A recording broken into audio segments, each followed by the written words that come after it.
Hello everyone and welcome back. This is Surface Noise. I'm John. So today I'm going to do some albums from 1991 that I like, that I own. Not everything I have from 91 because that would be a much longer video, but hey. So I'm going to get right into it. I'll start with, this is alphabetical order by the way, so not playing favorites. Start with Chapter House. This is like a shoegaze type band from the early 90s, 91. This is their debut. This is called Whirlpool. Very cool. A little more dream pop mixed with shoegaze. Very nice stuff. Pearl was one of the singles. Falling Down, I think, might have been a single as well. But they had another album I know of for sure, at least a second one, maybe more. But all their stuff was good, and I really, really like this. I recommend this band for you, definitely. Next up, another British band. I don't know if I mentioned they were British, they were from England. Next up, we have Inspiral Carpets. Pretty well-known band from the sort of Manchester scene of the late 80s, early 90s. The Stone Roses, Charlatans, Inspiral Carpets. In my opinion, this is their best out of all the ones. Their first album was Life. Had a lot of the early singles. Got a lot more attention because I think those singles were a lot bigger than the singles off here. I mean, this one had Caravan and Please Be Cruel and stuff. But as an album, top to bottom, I think it's the best. Beast Inside is an amazing track. Really, really good song. Dreams Are All That We Have is a great, really long track. They were good. That's one thing they were good at, is they did a lot of, or they did some big jammy type numbers, which I think with the organ player and stuff that they had, their style, they have songs like Plane Crash, this one that they had, which was like 16 minutes, and it's just them going. They're good at that. They did that a few times where they do long jammy songs. I think in concert they were even longer. So anyway, Inspiral Carpets, The Beast Inside. In a completely different direction, and this might be a little bit of a contentious one. This is Metallica's Metallica. It's hard to see with the glare there, but yeah, I like this. Not everyone is a huge fan of the change. I thought it was okay. I love the early stuff and Justice for All and stuff. And you know, when I heard Enter Sandman, I knew this was definitely different, but I still thought it was pretty great for what it was. And you know, bands change, so still a good record, top to bottom. Enter Sandman, Sad But True, The Unforgiven, yeah, Nothing Else Matters. Lots of great songs, a lot of slower songs, slower, heavy songs. But yeah, overall, I think top to bottom, I think this is a great record. And if you view it as it is and not get too wound up in what they were as opposed to what they became, then I think you can just enjoy it for what it is. Next up, we have Mr. Bungle. This is Mike Patton, with other people of course, but Mike Patton, who then went on to join Faith No More. They both had an album around the same time. This was the first Mr. Bungle, and I think not too long after the second album with Mike Patton came out, or I think that's the timing. I'm not sure, because I think that the first one, Faith No More, that he was on was around 1990. If I'm not absolutely sure, but I think so.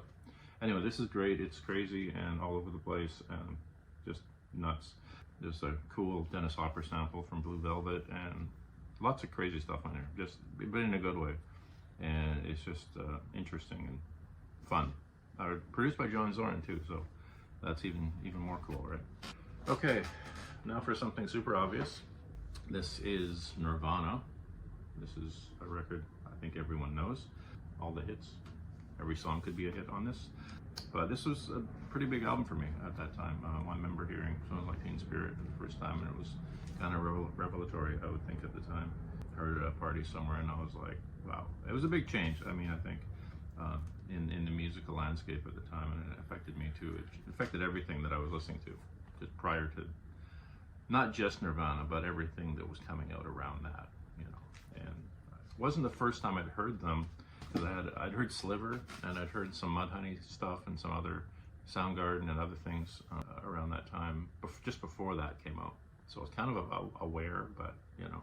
But once it all got so big, then it just, yeah, you became more aware of everything else that was going on in all these different genres and stuff. So speaking of sort of the same thing, another Seattle-ish band is Pearl Jam. This is one of my most played. I had the cassette in my car at the time that year. Probably one of my most played of anything. There's another one I also had a cassette of, which I'll mention when we get to it later in the video. But this classic record, 10, Once, Even Flow, Alive, Why Go, Black Jeremy. That's just that's side one, and that's pretty like all super well-known songs. So yeah, great, great band and iconic record. Next up, my favorite record by this band. This is Trompe le Monde by the Pixies. I did see this tour. They had, who was it? Who opened up. It was crazy. I wasn't sure they could match Peru because they were a pretty dominant band on stage, but it was cool. And the keyboardist, I believe, from Peru also played on this and played with the Pixies a little bit. But anyway, to me, this is their most solid record, top to bottom. I love it to death. 14 songs, I think. I remember when it came out, I got the single Planet of Sound first, and that was very exciting.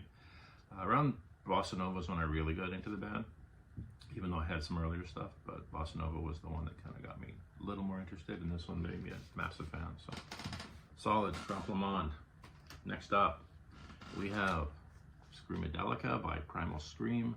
This is a fascinating band. I have some of their other songs, earlier ones on some compilations, which really sound like Britpop-y type stuff or the late 90s, almost Manchester thing, but they're always changing. But this one's a little more electronic based stuff, stuff like Come Together and Loaded, Slip Inside This House, a lot of electronic. Moving on Up, some of acoustic song, but pretty upbeat. Don't Fight It, Feel It, Higher Than the Sun. I think Higher Than the Sun I also have the 12-inch single for. It's a remix version. But this is, yeah, amazing record.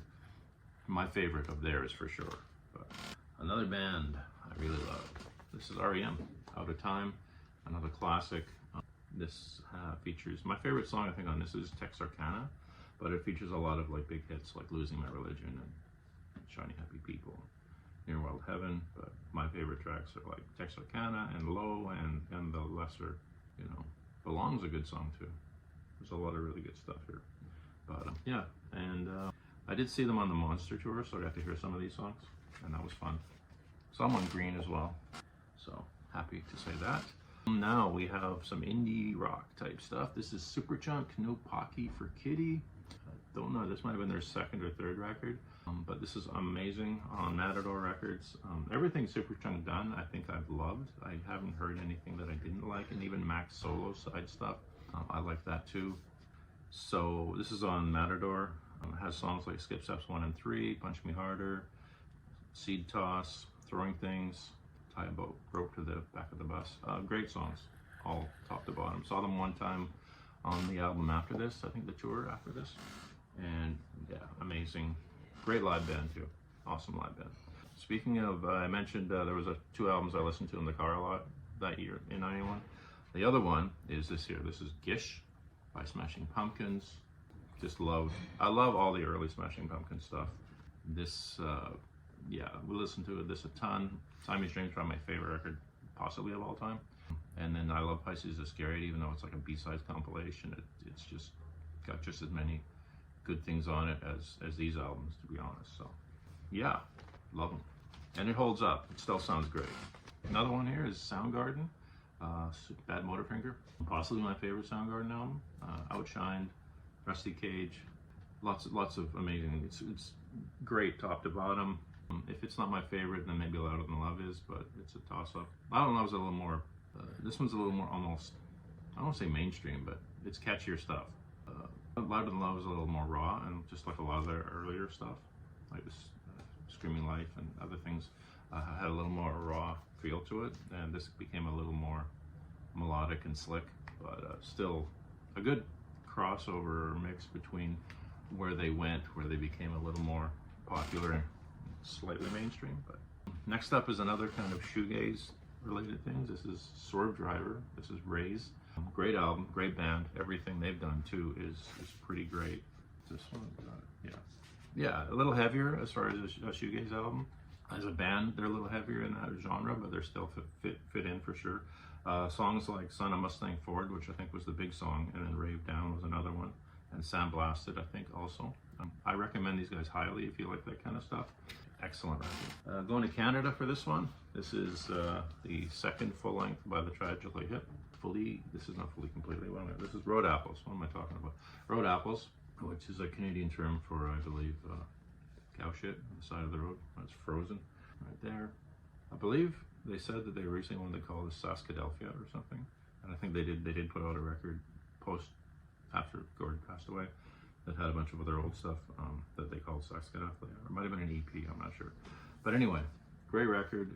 Follows up from I don't want to keep saying fully completely, from Up to Here, and then they had their first EP they put out first, and then so this is third release but second album, and has Little Bones and Cordelia and lots of great tracks.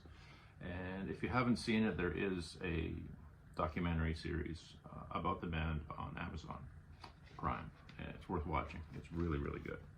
Wrapping things up, we have some Urge Overkill. Great band. This is the last of their indie releases, I guess. This is on Touch and Go. After this, they put out Saturation, which was a major label, I think, on Virgin Records, I think. This was still a little more raw and indie sounding. Saturation was like a lot more slick, sounding like a Cheap Trick or Kiss or something like out of the 70s. Great though, still good, really good. And this album has songs like The Candidate and The Kids Are Insane, Emmeline, all really good. Great songs. I love Emmeline. That's a great slow track. Just almost bluesy in its style, but yeah, and amazing. This was 1991 was an amazing year for music, and this was one of the records that helped make it amazing. So anyway, that is it for this video. I hope you liked it. If you did, you can like and subscribe. I appreciate it. I appreciate everyone who comes in and watches these videos. It's awesome. I've been having fun since I came back and started doing this again, and I will continue. Have a great week, and I'll see you next time.